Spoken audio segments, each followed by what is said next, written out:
சுமானக்க மக்களே நம்மள எதிர்பார்த்த மாதிரி பிக் பாஸ்க்கு இரண்டாவது ப்ரோமோ வந்திருக்கு. இந்த ப்ரோமோல பார்த்தீங்கன்னா வீட்டுக்குள்ள நம்ம சபரி டென்ஷன் ஆகி அரோராவை போட்டு போலன்னு பொழக்கிறாப்ல.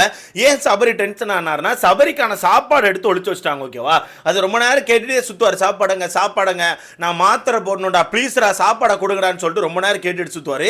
சாப்பாடுனா என்ன, மாதுளம்பழம் தான். அவருக்கான ஃப்ரூட்ஸ் எடுத்து ஒளிச்சு வச்சிருப்பாங்க போல. அதே ரொம்ப நேரமா கேட்டுட்டு சுத்துவார். அவருக்கு யார் எடுத்திருப்பாங்கன்னே தெரியாது, பட் கேட்டுட்டு சுத்துவார். அப்போ அரோரா என்ன பண்ணுவாங்கன்னா, தெரியல சபரி இரு நான் உனக்கு பார்த்து சொல்றேன், யார் எடுத்தாங்கன்னு எனக்கு தெரியும், நீ போ நான் அவங்ககிட்ட கேட்டு உனக்கு வாங்கி தரேன்னு சொல்லிட்டு வேனுக்குனே சபரி ஒரு மாதிரி அலைய விட்டுட்டே இருப்பாங்க. அப்ப சபரி என்ன பண்ணுவாருன்னா ரொம்ப நேரம் வெளியே போயிட்டு உள்ள வந்துட்டு சொல்லிட்டு அலைஞ்சிக்கிட்டே இருப்பாரு. குடுங்கடான்னு சொல்லிட்டு ரொம்ப நேரம் கேட்டுட்டே இருப்பாரு. பட் அரோரா ஒரு மாதிரி வேனுக்குன்னு அலக்கழிச்சிட்டே இருப்பாங்க. அதுல தான் டென்ஷன் ஆகி மனுஷன் ஒரு மாதிரி கத்திருப்பாப்ல. பட் சத்தியமா சொல்லணும்னா இது ஒரு கண்டென்ட்டே கிடையாது. சத்தியமா சொல்லணும், இது ஒரு கண்டென்ட்டே கிடையாது. இது லைவ்லயே முடிஞ்சிட்டு ப்ரோமோல எப்படி இவ்வளவு பெருசா போட்டான்னு எனக்கு போறதுக்கு தெரியல ப்ரோ. எடிட்டர் அவருக்கான திறமையை காமிச்சிருக்காரு ப்ரோ. ஏன்னா லைவ்லயே அது 5 செகண்டோ 10 செகண்டோ தான் இருந்துச்சு. ஆனா ப்ரோமோல 30 செகண்ட் காமிச்சிருக்காங்க ப்ரோ. 30 செகண்ட் இந்த ப்ரோமோல போற லெவலுக்கு அங்க ஒரு சண்டை நடக்கவே இல்லை. சத்தியமா சொல்றேன், அது இருக்கிறதுல ஒரு டம்மியான சண்டை. ஆனா என்ன, இதுல ப்ரோமோல வந்து சபரி வந்துட்டாருன்னு சொல்லிட்டு நினைச்சு சந்தோஷப்படவா, இல்ல இப்படி ஒரு டம்மி ப்ரோமோ வந்திருக்குன்னு சொல்லிட்டு நினைச்சு ஃபீல் பண்ணவான்னு எனக்கு தெரியல. ஏன்னா சபரி ப்ரோமோல வர்றதே ஒரு பெரிய விஷயம். அவர் சும்மா அந்த வீட்டுக்கு எதுக்கு உட்கார்ந்துருக்காரு தெரியாம சுத்திட்டு இருக்காரு. அந்த வகையில் புதுசா ப்ரோமோல வேற வந்திருக்காரு. பட் ஓகே, அந்த கண்டென்ட் எடுத்து லைட்டா பேசலாம், லைட்டா தான் இருக்கு. பட் எனக்கு என்னன்னா, சபரி இந்த விஷயத்துல இவ்வளவு கோபப்பட வேண்டிய அவசியமே கிடையாது. அவர் டேப்லெட் போடணும்னு சொல்லிட்டு சும்மா அந்த ஃப்ரூட்ஸை தேடி சுத்திட்டு இருந்தாப்ல. பட் டேப்லெட் போடணும்னா சாப்பிட்டுட்டே போட்டிருக்கலாம். அங்க சாப்பாடு விஜே பாரு தோசை சுட்டுட்டு தான் இருந்தாங்க. பட் அங்க போய் தோசையை வாங்கி சாப்பிட்டுட்டு மாத்திரை போடாம வேனுக்குன்னு இந்த ஃப்ரூட்ஸை கேட்டு ஒரு மாதிரி இது பண்ணிக்கிட்டு சுத்திக்கிட்டு கத்திக்கிட்டு ஒரு மாதிரி சண்டையை போட்டு உருண்டிருப்பாரு. என்னென்ன விஷயம் அப்படிங்கறத மொத்தமா பாத்திரலாம். பட் பாவம் ப்ரோ, விஜே பாரு வீட்டுக்குள்ள படாத பாடு பட்டுட்டு இருக்காங்க. 2 வார்டனை மட்டும் எல்லா வேலையும் செய்ய விட்டுட்டு பிக் பாஸ் ரொம்ப ஜாலியா இருக்காரு. அந்த 2 பேரும் ஐயோ படாத பாடுபடுறாங்க. வீட்டுக்குள்ள இருக்க எல்லாருக்கும் அவங்க 2 பேரும் தான் தோசை சுட்டு கொடுக்கணும், குழம்பு ஊத்தணும், வீட்டை துடைக்கணும், இப்ப டேபிளை துடைக்கணும். பட்டு படாத பாடுபடுத்துறாங்க. பாரெல்லாம் போட்டு கதறிட்டு இருக்காங்க. என்னென்ன விஷயம் அப்படிங்கறத மொத்தமா பார்த்தலாம். ஸோ வீடியோக்குள்ள போறதுக்கு முன்னாடி மறக்காம இந்த வீடியோ லைக் பண்ணி சேனலை சப்ஸ்கிரைப் பண்ணிக்கோங்க. நீங்க போடுற ஒவ்வொரு லைக்கும் தான் நம்ம வீடியோவை இன்னொரு 10 பேருக்கு சஜஸ்ட் பண்ணணும். ஸோ முடிஞ்ச அளவுக்கு லைக்கை போட்டு சேனலை சப்ஸ்கிரைப் பண்ணிக்கோங்க. சரி ஓகே, இந்த 2வது ப்ரோமோல என்ன காமிச்சிருக்காங்க, சபரி அவர்கள் அவருக்கான சாப்பாடை தேடி சுத்திட்டு இருக்காரு. அவருக்கான ஃப்ரூட்ஸ் ஓகேவா, 2 மாதுளம்பழம். அந்த 2 மாதுளம்பழத்தை யாரோ எடுத்து ஒளிச்சு வச்சிருக்காங்கன்னு சொல்லிட்டு இவரு ரூம் ஃபுல்லா கேட்டுட்டே இருப்பாரு. குடுங்கடா நான் மாத்திரை போடணும்டான்னு சொல்லிட்டு கேட்டுக்கிட்டே இருப்பாரு. முதல் முறையா ஒரு நபர் வந்து ஃப்ரூட்ஸை மட்டும் சாப்பிட்டுட்டு டேப்லெட் போடுறத பார்க்குறேன். எனக்கு தெரிஞ்சு ஏதாவது காப்பி குடிச்சிட்டோ இல்லாட்டினா கொஞ்சோண்டு சாப்பிட்டுட்டோ மாத்திரை போடுவாங்க. ஆனால் முதல் முறையா ஒருத்தர் வந்து ஃப்ரூட்ஸ் தான் எனக்கு வேணும், ஃப்ரூட்ஸை தின்னுட்டு தான் டேப்லெட் போடுவேன்னு சொல்றாள். இப்போதான் பார்க்குறேன். எனக்கு தெரியல ப்ரோ, மேபி இப்படி சாப்பிடுவாங்கன்னா எனக்கு மறக்காம கமெண்ட்ல போடுங்க. அந்த வகையில் அவர் கேட்டுட்டு சுத்துறாரு. அப்போ அரோரா என்ன பண்றாங்கன்னா, வேனுக்குன்னு தெரியல சபரி யார் எடுத்து வச்சிருப்பான்னு தெரியல, நீ வேணா வெளியே போயிட்டு வா, நான் வேணா இவங்ககிட்ட கேட்டு உனக்கு வாங்கி தரேன்னு சொல்லிட்டு வேனுக்குன்னு அரோரா பண்ணுவாங்க. ஏன்னா அரோரா தான் அந்த மாதுளை பழத்தை எடுத்து ஒளிச்சு வச்சிருப்பாங்க. பட் அரோரா பிளான் பண்ணது என்னன்னா, நம்ம எடுத்து கொடுத்தா நம்ம தான் எடுத்து ஒளிச்சு வச்சோம்னு சொல்லி தெரிஞ்சிடும். நெக்ஸ்ட் டைம் ஏதாவது ஒரு பொருளை யாரா ஒளிச்சு வச்சாலும் நம்மள தான் கேட்பாங்க. அதனால யார் எடுத்து வச்சாங்கன்னே தெரியலன்னு சொல்லிட்டு ஒரு நாடகத்தை போட்டு அவனை வெளியே அனுப்பிட்டு ரூம்குள்ள யாரும் இல்லாத நேரம் பார்த்து அதை எடுத்து கொடுக்கலான்னு சொல்லிட்டு அரோரா பிளான் பண்ணாங்க. பட் சபரியை பொறுத்த வரைக்கும் வெளியே போறாரு ரிட்டர்ன் உள்ள வராரு, வெளியே போறாரு ரிட்டர்ன் உள்ள வராரு. வந்து கேட்டு பார்க்காரு. அரோராக்கான பதில் என்னன்னா, தெரியலடா யார் எடுத்தாங்கன்னு தெரியலடா, உனக்கு வாங்கி தர்றான்னு சொல்லிட்டு அரோரா வந்து ஒரு மாதிரி அலக்கழிச்சிட்டே இருந்தாங்க. அதுல டென்ஷனான நம்ம சபரி என்ன பண்ணிட்டாருன்னா கத்திட்டாரு. எங்கன்னு கேட்டுட்டு இருக்கலாம், சாப்பாடு எங்கடா, என் பழத்தை எங்கடா, என் பழம் தர மாட்டேறான்னு சொல்லிட்டு ஒரு மாதிரி பழத்துக்கு கத்த ஆரம்பிச்சிட்டாப்ல. கத்தன மனுஷன் பேக்கெட்ல இருக்க மாத்திரை கத்தலாம் தூக்கி வீசி கேட்டுனே இருக்கேன். ஒரு மாத்திரை போடணும்னு கேட்கேன், ஏடா நினைச்சிட்டு இருக்கீங்கன்னு சொல்லிட்டு அந்த மனுஷன் ஒரு மாதிரி கத்திருப்பாப்புல. கத்தனோடனே எங்க அரோராக்கு கிடுகிடுன்னு கைகால்லாம் ஆடி இருக்கும்.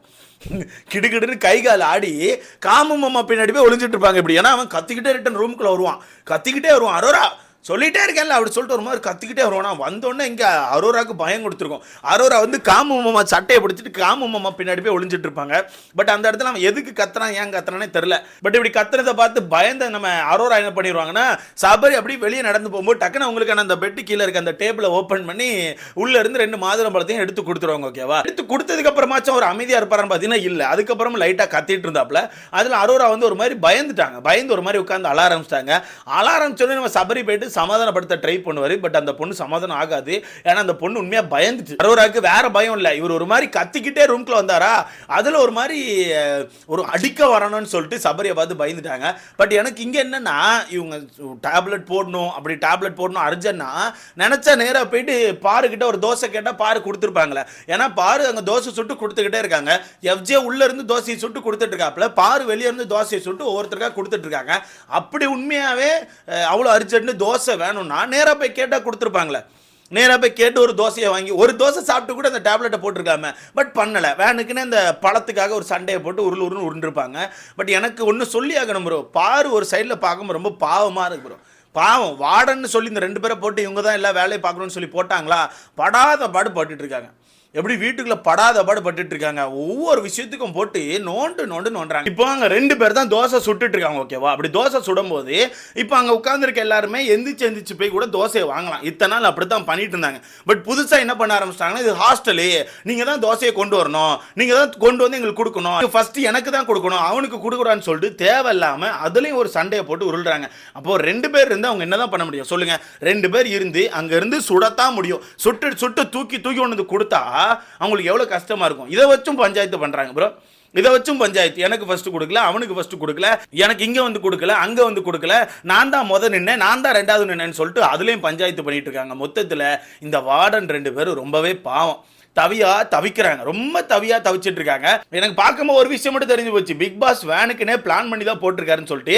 ஏன்னா பாருக்கு சமைக்க தெரியாது, அங்க எஃப்ஜே மட்டும் தான் லைட்டா சமைச்சிட்டு இருக்கான். பார்வை பொறுத்தவரைக்கும் தோசை சுட்டு கொடுக்கறதோட ஓகே, அந்த தோசை மாவு கலக்கிறதோ இல்ல குழம்பு வைக்கிறதோ அதெல்லாம் பாருக்கு வராது, அது ஓப்பனாவே சொல்லியிருக்காங்க. அந்த வகையில் ரொம்ப தெளிவா பிக் பாஸ் மாட்டி விட்டு ஒரு வேலையை பார்த்துட்டு இருக்காப்புல. அவங்களும் படாத பாடு பட்டுட்டு இருக்காங்க. திருப்பி இப்போதான் வீட்டுக்குள்ள ரிவ்யூ வேற போச்சு, ஹாஸ்டல் நல்லா இருந்துச்சா ஸ்கூல் நல்லா இருந்துச்சான்னு சொல்லிட்டு. பாதி பேர் ஹாஸ்டலில் சொல்லியிருக்காங்க, பாதி பேர் ஸ்கூலில் சொல்லியிருக்காங்க. அதை பற்றி நம்ம அடுத்த வீடியோவில் பார்க்கலாம். பட் மொத்தத்தில் இந்த 2வது பருவம் சபரி சண்டை போட்டார் தெரியுமா, இது தேவையில்லாத சண்டை மாதிரி தான் எனக்கு தோணுச்சு. ஒரு மாதிரி கத்தி உருண்டுட்டு அவரே திருப்பி தலை ரூம்குள்ள போய் உட்காந்து ஒரு மாதிரி ஃபீல் பண்ணிட்டு இருப்பாப்ல. அதுக்கப்புறம் திருப்பி நம்ம அரோரா கூட்டு சமாதானப்படுத்த ட்ரை பண்ணுவாப்ல. பட் அரோரா வந்து பயந்துட்டாங்க, லிட்டரலி ஒரு மாதிரி ஷாக்லேயே இருக்காங்க. இன்னும் அந்த ஷாக் விட்டு வெளியூரில் ஆள் ஒரு மாதிரி கிடுக்கிடுனே சொல்லிட்டு அந்த ஷாக்ல சுத்திட்டு இருக்காங்க. ஸோ பார்க்கலாம் என்ன நடக்குன்னு சொல்லிட்டு. என்ன பொறுத்தவரைக்கு ஓகே தான், ஆனால் அந்த ஸ்கூல் ஸ்டூடெண்ட்ஸ் கொஞ்சம் இந்த 11th 12th ஸ்டூடெண்ட்ஸ் மாதிரி நடந்துக்கிட்டா நல்லா இருக்கும்னு எனக்கு தோணுது. ஏன்னா அவங்கள பார்த்தா 11th 12th ஸ்டூடெண்ட் மாதிரி தெரியல. அவங்க வந்து எதேதோ சம்பவங்களை பண்ணிட்டு இருக்காங்க. அது 4 பஞ்சாப் குழந்தை கூட இந்த அளவுக்கு சம்பவம் பண்ணாது, அந்த அளவுக்கு இவங்க சம்பவத்தை பண்ணிட்டு இருக்காங்க. ஸோ பார்க்கலாம் என்ன நடக்குன்னு சொல்லிட்டு. ஸோ நீங்க சொல்லுங்க ப்ரோ, உங்களுக்கு பார்க்கும்போது இந்த ஸ்கூல் டாஸ்க் எப்படி இருக்கு, அண்ட் யார் நல்லா பண்றா, அதாவது ஸ்கூல் மேனேஜ்மெண்ட் நல்லா பண்றாங்களா, இந்த ஹாஸ்டல் மேனேஜ்மெண்ட் நல்லா பண்றாங்களா? ஏன்னா ஹாஸ்டல் மேனேஜர் ஏன்னா அந்த ஹாஸ்டல் மேனேஜ்மெண்ட்டை பொறுத்தவரைக்கும் 2 பேர் தான் இருக்காங்க, ஒன்று பாரு இன்னொன்று எஃப்ஜே. இந்த பக்கம் ஸ்கூல் மேனேஜ்மெண்ட்ல தான் 3 பேர் இருக்காங்க. ஆனால் அவங்க எனக்கு தெரிஞ்சு பெருசா கொஞ்சம் கவர் பண்ண மாதிரி தெரியல. வெறும் இந்த ஸ்கூல் டைம்ல மட்டும் உட்காந்து பேசுறதோட சரி, அதுக்கப்புறம் பெருசா கவர் பண்ண மாதிரி தெரியல. ஸோ பார்க்கலாம் என்ன மாதிரி போகுதுன்னு சொல்லிட்டு நீங்க சொல்லுங்க. உங்களுக்கு எப்படி இருக்கு, பார்க்க நல்லா இருக்கா, ஜாலியாக இருக்கா, என்டர்டைன்மெண்ட்டாக இருக்கா, ஃபன்னாக இருக்கா, பார்த்து ரசிக்கிறீங்களா? ஸோ இதை பற்றி உங்களுக்கான கருத்தை மறக்காம கமெண்ட்டில் போடுங்க. எல்லாத்துக்கும் போட்டு பார்வை நோண்டி எப்படியாச்சும் பார்வை வந்து அவங்களுக்கான கேரக்டர் விட்டு வெளியே கொண்டு வந்துடும் ட்ரை பண்ணுறாங்க. பட் பார்வை பொறுத்தவரைக்கும் இல்லைடா நான் பெஸ்ட் பர்ஃபார்மன்ஸ் வாங்காமல் விட மாட்டேன்னு சொல்லிட்டு அவங்களுக்கான அந்த கேரக்டரை பயங்கரமாக பிடிச்சி வச்சுட்டு இருக்காங்க. ஸோ பார்க்கலாம் என்ன நடக்குன்னு சொல்லிட்டு. உங்களுக்கான கருத்துன்னு சொல்லிட்டு மறக்காம கமெண்ட்டில் போடுங்க. அடுத்த பார்க்கலாம்.